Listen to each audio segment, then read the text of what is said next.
Hello बच्चों। हम प्रसार शिक्षण मेथड पढ़ रहे हैं, विधियाँ पढ़ रहे हैं, जिसमें हमने व्यक्तिगत संपर्क विधि और पढ़ लिया है और समूह संपर्क विधि के अंदर हमने प्रदर्शन कंप्लीट कर लिया है और बैठकें कंप्लीट कर ली है। उसके बाद आता है चर्चा या हम जिसको डिस्कशंस मीटिंग्स कह सकते हैं। चर्चा कई प्रकार की होती है। ये है व्याख्यान फोरम, पैनल वार्ता, समूह साक्षात्कार, सिंपोजियम, वाद विवाद वार्ता, कार्यशाला, सेमिनार। सभी प्रकार की जितनी भी ये चर्चा है उन सबको हम एक डिस्कस करेंगे। सबसे पहले हम लेते हैं व्याख्यान फोरम या वार्ता फोरम, इसको कह सकते हो आप। इसके अंदर 2 या 2 से अधिक व्यक्ति अपनी वार्ता श्रोता के समक्ष प्रस्तुत करते हैं और इसके अंदर जो हम विषय लेते हैं वो करंट विषय होना चाहिए, लोगों से संबंधित विषय होना चाहिए, उनकी समस्या उनकी आवश्यकता के अनुसार विषय होना चाहिए, लेकिन यह ध्यान रखें कि विषय विवादित नहीं हो। उसके अलावा लोग एक दूसरे की वार्ता को जब बात कर रहे हैं तो काटे नहीं, इस बात का बहुत ध्यान रखना चाहिए।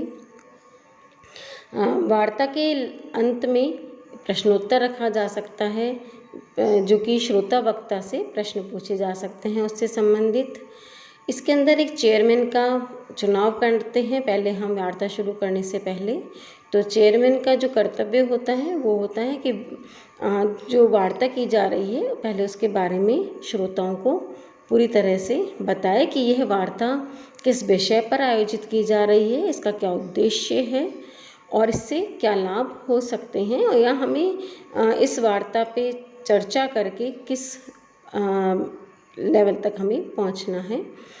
लोगों को स्पीकर के बारे में, जो भी चेयरमैन हम बना रहे हैं उसकी जानकारी हमें संक्षेप में दे देनी चाहिए। प्रश्नोत्तर काल के समय जो वक्ता होता है, जो स्पीकर है, वो श्रोता के बीच, वक्ता और श्रोता के बीच, दोनों के बीच में संबंध स्थापित करता है चेयरमैन। और वक्ता का जो कर्तव्य होता है वो एक कुशल, अनुभवी, योग्य वक्ता, और विषय जो हम ले रहे हैं उसका कोई भी विषय का अच्छा जानकार को ही हमें वक्ता बनाना चाहिए।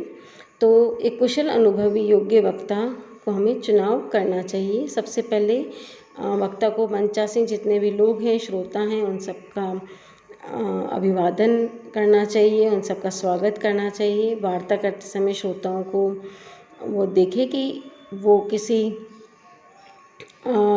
अलग तरफ से डायरेक्शन में नहीं जा रहे हैं, उनका ध्यान डाइवर्ट नहीं हो रहा है, वो वार्ता के अंदर पूरी तरह से पार्टिसिपेट करें और प्रश्न का जो जवाब वो दे रहे हैं वो बहुत तरीके से दें, सम्मानपूर्वक दें और विषय से नहीं हटें।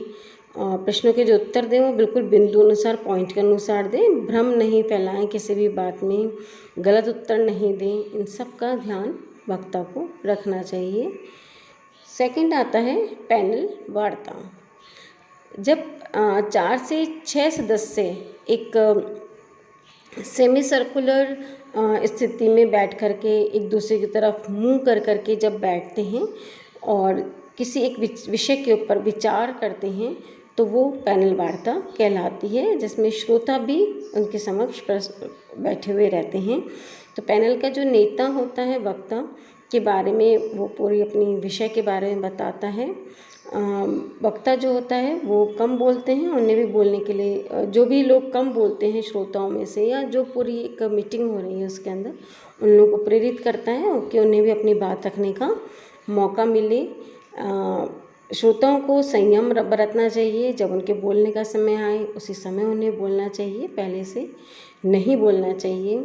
पैनल के सदस्य जितने भी हैं उन सबका पहले ही चयन कर लेना चाहिए, अत्यंत बुद्धिमत्तापूर्वक सोच समझ करके चयन करना चाहिए, विषय के अनुसार चयन करना चाहिए। जो तैयारी है वो पूरी तरह से, हमें विषय की पूरी तैयारी होनी चाहिए। ऐसा नहीं कि हम विषय इस तरह का चुन लें जिसकी हमें स्वयं को जानकारी ही नहीं हो। वक्ता विद्वान होना चाहिए, उस विषय का पूरा ज्ञान होना चाहिए, श्रोता कोई गलत उत्तर नहीं दे, इस बात का भी ध्यान रखना चाहिए। तीसरा आता है समूह साक्षात्कार। समूह साक्षात्कार प्रजातांत्रिक विधि से किया जाता है। समूह में विद्वान व्यक्ति लोगों का साक्षात्कार लेता है और फिर एक एक करके साक्षात्कार लेगा, इंटरव्यू लेगा और उसके पश्चात हम किसी एक डिसीज़न पर हम पहुंचेंगे और उसके बाद अपने कमेंट देगा। उसके बाद आता है सिंपोजियम। इसमें एक विषय होता है जिस पर कई वक्ताओं से अलग अलग बिंदुओं पर भाषण करवाया जाता है। सरल शब्दों में हम सिंपोजियम व्याख्यान की एक लघु श्रृंखला को भी कह सकते हैं कि हमने छोटे छोटे व्याख्यान कई लोगों से किसी एक विषय के ऊपर हमने करवाए हैं, जिसमें 2 से 5 वक्ता अलग अलग अपने बिंदुओं को एक ही विषय के ऊपर प्रस्तुत करते हैं। सिंपोजियम में जो श्रोता होता है वो प्रश्न बीच में पूछ सकता है और उसको पूछने के लिए प्रेरित भी करना चाहिए और उसको समय भी देना चाहिए। उसके पश्चात आता है वाद विवाद वार्ता। इसमें 2 या 3 लोग एक ही विषय के पक्ष और विपक्ष के अंदर अपनी बात रखते हैं। कोई भी टॉपिक ले लिया जाता है, उसके ऊपर लोग कुछ लोग होते हैं वो पक्ष में बोलते हैं और कुछ लोग होते हैं विपक्ष में बोलते हैं। प्रत्येक वक्ता को एक निश्चित समय दिया जाता है, बोलने का अवसर दिया जाता है, जैसा कि आप लोग स्कूल में, कॉलेजेस में डिबेट वाद विवाद कॉम्पिटिशन्स के अंदर करते हैं। निश्चित समय दिया जाता है इसमें और वह अपनी बातों को बहुत दृढ़तापूर्वक श्रोताओं के सामने रखता है। वाद विवाद वार्ता समाप्त हो जाने के पश्चात चर्चा के लिए कि किस डिसीज़न पर हम पहुँचे हैं, श्रोताओं को भी सहभागी बनाया जाता है कि कोई पॉइंट जो कि पार्टिसिपेट जिन्होंने किया है उन लोगों से छूट गया है, वो भी श्रोता बता सकते हैं। उसके बाद पश्चात आता है कार्यशाला। ये एक विशिष्ट प्रकार का सम्मेलन है जो 1 सप्ताह तक भी चल सकता है, मतलब एक दिन का नहीं होता है या अधिक दिनों तक चलाया जाता है। इसमें विशेषज्ञों के भाषण, व्यक्तिगत संपर्क, सामूहिक चर्चा, अनौपचारिक वार्ता आदि की व्यवस्था की जाती है। कंसल्टेंट के निर्देशन में कार्य सत्र का आयोजन किया जाता है। जिस विषय पर कार्यशाला आयोजित की जानी है उससे संबंधित समस्याओं का प्रतिभागी जो होते हैं उनके द्वारा उजागर किया जाता है। प्रतिभागी अकेले भी हो सकते हैं और समूह में भी हो सकते हैं। किसी विशिष्ट समस्याओं पर कार्य हम इस कार्यशाला में कर सकते हैं। सामान्यतः सेवा काल में प्रशिक्षण जो दिए जाते हैं, पदोन्नति के समय जो कार्यशाला आयोजित की जाती हैं वो उनका पर्पस लोगों को नई जानकारी देना है और उनकी सर्विस से संबंधित समस्याओं को सुनना आदि रहता है। कार्यशाला की सफलता इस बात पर निर्भर करती है कि इसके उद्देश्यों का निर्धारण कितने अच्छे तरीके से किया गया है, उसकी पूर्ति हेतु लोगों में कितनी समानता है, किस प्रकार का उनका शैक्षिक स्तर है। कुछ कार्यशाला के तत्व रहते हैं कि स्टाफ के जो सदस्य हैं उनके द्वारा व्याख्यान दिया जाना चाहिए, बाहर के लोगों को इतना नहीं बुलाना चाहिए। प्रतिभागियों के रुचि के अनुसार समूह का चयन करना चाहिए, समूह बैठक का आयोजन करना चाहिए। व्यक्तिगत सलाह भी इसमें हम दे सकते हैं। सामाजिक क्रियाकलापों पर कार्यशाला का आयोजन किया जाना चाहिए। अध्ययन के लिए पुस्तकालय वगैरह की व्यवस्था भी होनी चाहिए कार्यशाला में। कोई बिल्कुल अनौपचारिक वार्ता नहीं होनी चाहिए, कोई भी समय, हर चीज़ का समय निर्धारण होना चाहिए। उसके पश्चात आता है लास्ट सेमिनार। सेमिनार जो है वो किसी एक ही विषय पर आयोजित किया जाता है। इसमें वक्ता तथा श्रोता आमने सामने बैठते हैं और विषय में पारंगत जितने भी विद्वान होते हैं उन सबका शोध इसके अंदर प्रस्तुत किया जाता है। और अधिकतर शिक्षण संस्थाओं में सेमिनार, कॉन्फ्रेंस, वर्कशॉप की जाती है। यूजीसी भी महाविद्यालयों में, विश्वविद्यालयों के अंदर सेमिनार, कॉन्फ्रेंस, वर्कशॉप आदि करने के लिए बहुत अधिक व्यय करती है और इसके ऊपर बल देती है, जिससे कि इन सर्विस जो भी व्याख्याता हैं या जो भी प्रोफेसर्स हैं उनकी जानकारी उनको नई जानकारी से उनको अपडेट किया जा सके, उनकी आने वाली सर्विस में आने वाली समस्याओं को सुना जा सके और उन्हें कुछ एक्टिव बनाया जा सके। इसके लिए यूजीसी सेमिनार, कॉन्फ्रेंस, वर्कशॉप आदि का आयोजन समय समय पर करती रहती है। उसके पश्चात आता है सम्मेलन, कॉन्फ्रेंस भी हम इसको कहते हैं इंग्लिश में। सम्मेलन जो है लोगों का ध्यान आकर्षण करने के लिए की जाती है, उनमें रुचि जागृत करने के लिए की जाती है, समस्याओं का समाधान हेतु किया जाता है। ये कोई एक दिन का नहीं होता है, सम्मेलन 2 से 3 दिन का या उससे अधिक समय का हो सकता है। इसमें काफ़ी संख्या में वो लोग भाग लेते हैं। विशाल जनसमूह के समक्ष अपनी वार्ता को प्रभावशाली ढंग से रखा जाता है। सम्मेलन आयोजित करने के लिए बहुत सारी हमें बातों का ध्यान रखना चाहिए, जिन पर हम एक डिस्कशन करेंगे।